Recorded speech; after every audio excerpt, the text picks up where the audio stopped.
Chante Evans, head coach Krista Kilburn-Savesky, and sophomore guard Caitlin Loper. Coach, opening statement about tonight's game. It was just a great win for these ladies here on their home court against a strong team, strong St. John's team, and I'm just very proud of them tonight. I appreciate you guys all coming out. Questions? For all three of you, how nice is it to be back home at the MAC in front of a nice crowd like that? Feels great, had a long road first last week, all the way to Washington, long ride back, happy to be back home. It was good. The fans, it was really nice. They were really great. And to have that support, I think it kind of gets us going a little bit, and to have everybody there was amazing. Yeah, that's the first time I've just ran over and just attacked the student section because, I know it was their sixth man. I mean, I know that rallies the troops and even better than things that I can say, and I was just very proud that they came out to support.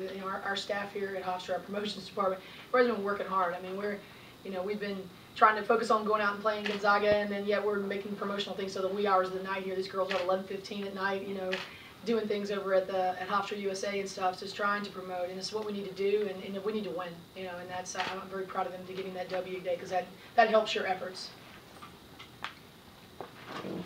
Can you guys talk just a little about? I mean, you're putting up 90 points a game, and it's got to be fun from a player standpoint as well as like a grinded out 50 to 45 victory. Even the loss to Gonzaga, you put up 88. It's got to be a fun style of playing.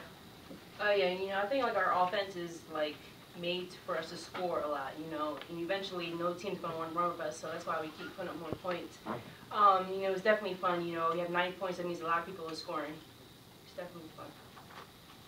Yeah, just the way that people get open, and it's nice because I know going in, people say, oh, I'm a three-point shooter, and they can try to lock down, but still I don't think it makes a difference because either way I'm still going to get open looks. And everybody, not even me, just everybody else, Shantae, when she's on fire, still people can't guard our offense.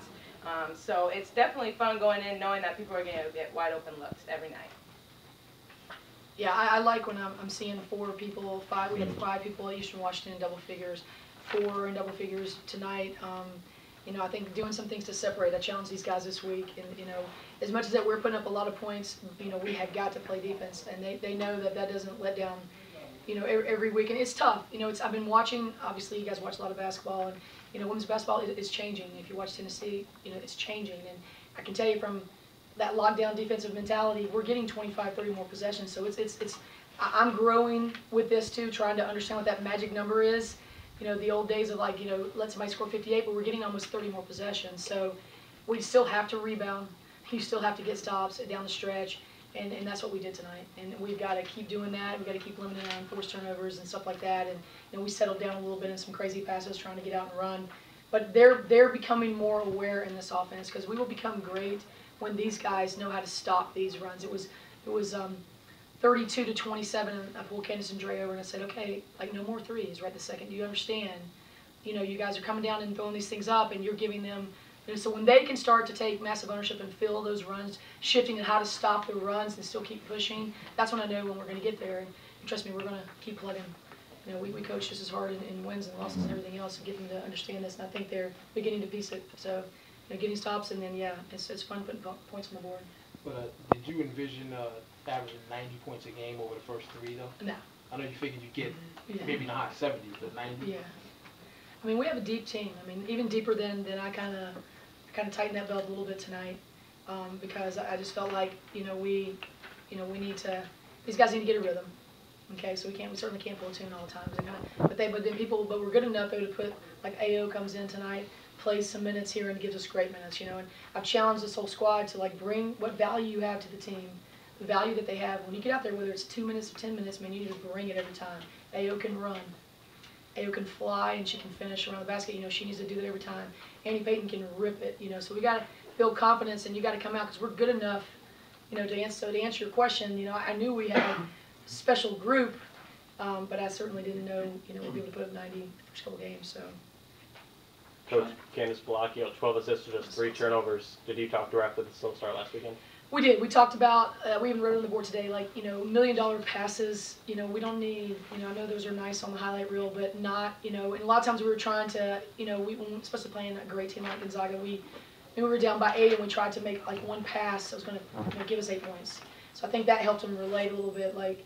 you know, you don't, like one magic pass is not going to just erase, you know, what's happened in these runs. So I felt like we talked to her pretty heavy. Just that film, the film that we watched wasn't for the weak at heart, you know, and everybody checks their egos at the door and said, okay, you know, this is where we got to clean up, and look what you did. You self-destructed when something wasn't going our way, and I thought she did a great job responding back to that. Because that's, you know, some of the things that happened to us out west. So proud of that. You know, they're only as good as what you show them too, and we've been showing them like small dosages, but like very effective things, and they've been responding well with that. Shante, you had the big lead in the first half, got it down to 1, and then early on in the second half, 10 straight points, really started to dominate. What were you seeing coming out of halftime that really let you get your game going? I mean, it was really the guards penetrated and like the St. John's players collapsed on them, so it was like they had an open look and I just finished them. You know, that's like our offense. You know, we attack, we draw people in, we see open men. Well, strong attacks by Kate and Nick. Those strong attacks to the basket really create. You see how well they were penetrating against us and what that does and how that draws. And we were actually rotating over and helping, you know, very well tonight. But they were drilling them. So they were doing a great job on our end, penetrating and finding the open man. Caitlin, during the offseason, you said you were going to work on driving to the basket, and we saw a few instances where you were able to do that tonight. Have you seen an improvement? Yeah, and I think it's a little more like a confidence thing.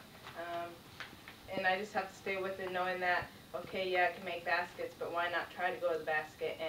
And believing them that when I attack the basket, that things open up. So, like, giving dishes to Tay or seeing people on the opposite side or even, you know, other little dishes to, like, the 4. So, definitely been working on that, like I told you, and it helps. And so I'm just going to keep going with it until, I guess, you know, someone tries to stop, I guess. Me.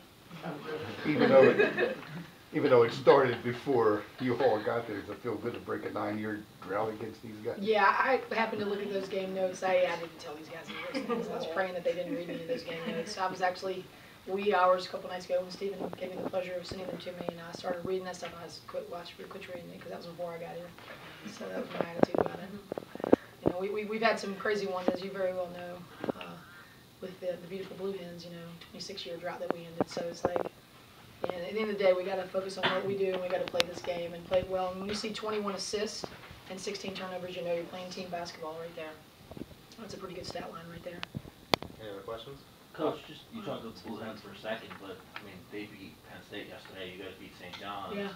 It's got to be a good feeling for the conference having 2 wins over 2 major programs. Yeah, phenomenal. I follow this gentleman here on Twitter as well as many of you guys in here, and Mel was giving me the recap all night long, so I was able to follow that. And then I got home and watched the game tracker, and you know, you're right, you are rooting for them. I actually tweeted about it last night because you're rooting for them. Because those, you know, 11 ranked team in your conference, and when it comes down to getting bids and us finishing where we want to finish, playing that CA final and winning that final, or you know, where the chips fall where they may, we're going to be playing in that final game, and you know, we need to get a bid. That's what our goal is, and our league can be doing some of those things. You know, it's going to be a good thing, and that was a big game. I saw the box score on that. It's crazy. Thank you.